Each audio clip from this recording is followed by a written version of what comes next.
Positive Voice.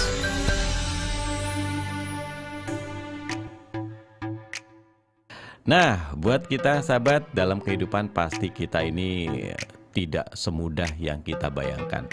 Dalam kehidupan tidak semudah membalikan telapak tangan. Tentunya ini kita akan banyak mengalami, menemui berbagai masalah gitu ya. Terkadang apa yang Anda inginkan tidak sesuai harapan. Realita tidak sesuai ekspektasi. Itu ya biasanya ya.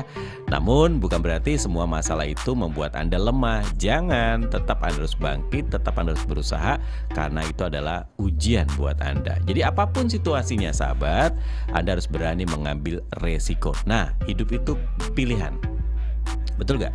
Setiap kita melakukan sesuatu itu pilihan. Ada risiko di setiap kita mengambil pilihan kita. Jadi bukan berarti nanti kita langsung sembarang dalam menentukan pilihan. Gak boleh sembarang, harus ada alasan. Jangan sampai alasannya sembarangan juga kita menentukan pilihan. Tentunya dalam menentukan pilihan kita punya tujuan yang jelas, tujuan yang baik. Nah itu dulu. Jadi buat kita semuanya sahabat, hidup itu sekali lagi saya katakan adalah pilihan. Ya, sejauh mana Anda pandai memilihnya. Dan memilih itu berarti Anda harus punya sebuah alasan. Harus ada alasan mengapa memilih itu. Kemudian juga harus didasari yang kita pilih itu punya tujuannya jelas dan tujuannya baik. Nah mungkin itu salah satunya. Karena kalau Anda sudah renungi itu semua sebelum mengambil keputusan, apapun risikonya ya kita harus hadapi gitu ya. Memang tentunya sekali lagi saya katakan, terkadang realita itu tidak sesuai dengan ekspektasi yang kita inginkan gitu ya. Oke, mudah-mudahan Anda bisa membuat segala sesuatu dan mudah-mudahan ada satu secercah harapan di mana dalam mengambil keputusan ini Anda tentunya juga harus sudah berani mengambil resiko. Jadi hadapilah dan mulailah membuka lembaran baru dengan apa yang Anda ambil. Kalau toh tidak sesuai dengan rencana Anda, Allah punya rencana lain dengan keputusan Anda gitu ya. Nah, ini ada juga beberapa kalimat bagus buat kita pagi ini ya. Ada kalimat-kalimat yang mungkin bisa membuat motivasi Anda menjadi semakin baik untuk kita melakukan atau melangkah ini ya. Jangan takut untuk mengambil keputusan atau jangan takut untuk mengambil langkah besar sahabat. Anda jangan pernah takut mengambil langkah besar ya. Jangan pernah takut, karena apa? Karena ketika kita melewati sebuah jurang atau sebuah rintangan itu tidak akan bisa tercapai hanya dengan dua lompatan kecil. Jadi Anda harus punya lompatan besar. Bermimpilah dengan sesuatu yang besar. Jangan bermimpi dengan sesuatu yang kecil. Kalau Anda bermimpi dengan sesuatu kecil ya hasilnya juga akan kecil. Tapi berpikirlah dengan sesuatu mimpi yang paling besar di depan Anda. Gitu ya. Karena mimpi besar ini juga nanti tentunya akan banyak cobaannya besar-besar. Semakin banyak cobaan besar, Anda akan bisa mencapai sebuah kesuksesan. Tapi dengan catatan, Anda harus hadapi. Jangan hanya Anda bermimpi kecil, nanti cobaannya juga kecil. Betul kan? Iya. Kemudian juga ada satu hal yang mungkin kita bisa pelajari dari sebuah hutan sahabat.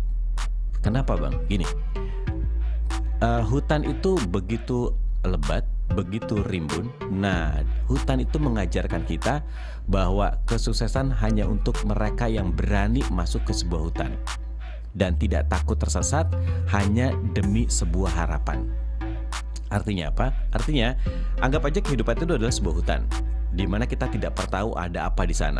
Pasti akan ada berbagai hambatan. Tapi yang jelas kita berani dulu nih melewati hutan itu gitu ya. Nah setelah di hutan itu nanti akan ada kata yang pasti kita sering temui, yaitu tersesat. Betul ya? Tersesat. Kalau kita sudah berani masuk hutan dan kita tidak takut tersesat, kita yakin ada harapan besar di sana, pasti akan berani. Nah, terus bagaimana supaya kita tidak tersesat?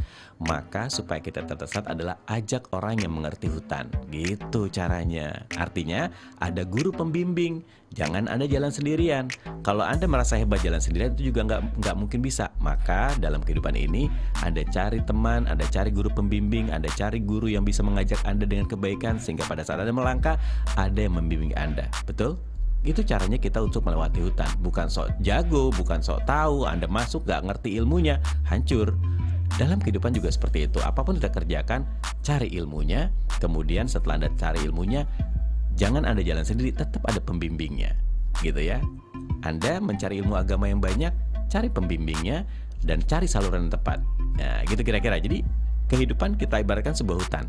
Anda berani masuk ke hutan itu, terus kemudian Anda jangan takut tersesat, karena ada harapan yang Anda harus raih di ujung sana, ada sesuatu yang terbaik.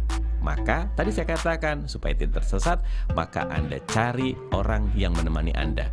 Di hutan gitu kan, Anda bawa pemandu hutan sehingga Anda sampai ke tujuan. Anda nggak akan tersesat, gitu ya. Kemudian juga ada kalimat bagus lagi ya, yaitu mengenai orang yang tidak berani memulai, tamatlah harapannya. Ya, selalu saya katakan, mulai aja, apapun mulai aja, gitu ya. Kalau kita tidak akan mulai, kita tidak pernah tahu apa hambatan terjadi. Kemudian apa yang membuat Anda gagal, gitu ya. Terus apa yang harus Anda lakukan kembali kalau misal Anda gagal. Dan itu semua harus dilakukan dengan memulai, melangkah aja. Kalau Anda tidak pernah memulai, Anda nggak akan bisa. Kalau Anda tidak akan memulai, Anda nggak akan bisa mendapat hasil yang baik. Dan kita harus punya keberanian menguji gagasan sendiri. Harus berani menguji gagasan sendiri. Kemudian memperhitungkan risikonya dan keberanian untuk bertindak. Nah, itu penting. Apapun itu, saya juga seperti itu juga nih. Misalnya gini, saya ingin membuat sesuatu yang terbaru gitu ya. Ya saya buat aja, kemudian nanti akan ada respon kan. Kalau responnya baik dan ternyata ini ada nasihat bagus, ya kita ikuti gitu ya. Kalau toh responnya hanya ingin menjatuhkan kita, ya kita bisa tahu juga. Karena gini, di saat kita sudah melangkah itu, ada orang yang suka dan tidak suka dengan kita. Ada orang yang mengkritik itu hanya ingin menjatuhkan kita. Ada juga orang yang mengkritik itu hanya memang dia benar-benar tulus mengkritik kita dan memang kita ada yang salah. Nah, di sini kejelian kita untuk bisa membaca itu semuanya. Maka itu kuncinya hati yang bersih. Kuncinya di situ. Di saat ada orang mengkritik, hati kita tenang. Jangan emosi dulu gitu ya. Dikritik, tenang, pikirkan ini kemana arahnya nih. Kalau memang arahnya dia tujuannya baik, kita terima. Tapi kalau ada arahnya tujuan untuk menjatuhkan kita kan tahu sejauh mana orang ini gaya bicaranya dan sebagainya. Nah, itu dia. Mudah-mudahan Anda bisa ya untuk menilai semuanya gitu. Satu lagi yaitu ambil kesempatan sahabat. Ya, ambil kesempatan karena kita tidak pernah tahu betapa sempurnanya sesuatu. Ambil aja kesempatan. Karena kesempatan itu datang tidak bisa dua kali ya. Kesempatan itu datang sekali. Ada apapun di depan Anda, kalau ada kesempatan ambil aja. Nanti dengan Anda ambil, Anda akan belajar mencari tahu untuk bisa menyelesaikan kesempatan itu. Nah, ini banyak orang nih dikasih kesempatan, alasannya berbagai macam alasan timbul. Aduh, saya nggak bisa, saya belum pernah melakukan itu, saya belum pernah melakukan ini. Padahal sebetulnya dia belum pernah mencoba aja. Tapi kalau dia berani ambil kesempatan itu, dengan catatan perhitungannya sudah matang ya. Ambil kesempatan itu, kemudian dia langsung mencari cara. Gimana cara selesaikannya ini gitu. Nah, itu saya lakukan tuh. Jadi kalau Anda diberikan satu kesempatan, diberikan satu kepercayaan, Anda siap saja, ambil saja. Tapi nanti pikiran positif Anda akan mencari cara bagaimana cara menyelesaikannya. Insya Allah akan ketemu. Itu tadi, Anda jangan sendiri. Banyak orang yang bisa Anda jadikan referensi untuk bertanya bagaimana menyelesaikan kesempatan yang diberikan. Tapi sekali Anda melewati kesempatan yang diberikan, Anda nggak dapat kesempatan kedua. Karena apa? Di saat ada kesempatan lagi, orang akan bilang, oh dia nggak bisa, jangan pilih dia, gitu kan? Maka Anda harus berani mengambil kesempatan karena kita tidak pernah tahu seberapa sempurnanya kita dengan kesempatan itu. Oke? Semua orang pasti ada kurang dan lebih. Tapi kalau tidak pernah dicoba, kita tidak pernah tahu di mana kurang dan lebihnya. Ya, itu kira-kira sedikit. Padahal masih banyak banget nih kalimat-kalimat bagus buat Anda agar Anda jangan menjadi orang yang gagal ya. Jangan sampai menjadi orang gagal. Karena orang gagal itu sebetulnya bukannya gagal sih, karena dia tidak pernah mau mencoba dan dia tidak pernah mau memperbaiki. Dan orang sukses itu bukan berarti mereka tidak pernah gagal. Orang sukses itu pasti pernah gagal dan ribuan kali gagal. Tapi yang membedakan orang sukses dengan orang yang gagal adalah orang sukses itu adalah orang yang mau bangkit dari jatuh. Orang yang mau bangkit dari kegagalan sehingga menjadi orang sukses. Tapi kalau orang yang memang mental gagal, sekali jatuh nggak mau bangun lagi, ya kapan mau sukses? Betul? Oke. Positive Voice.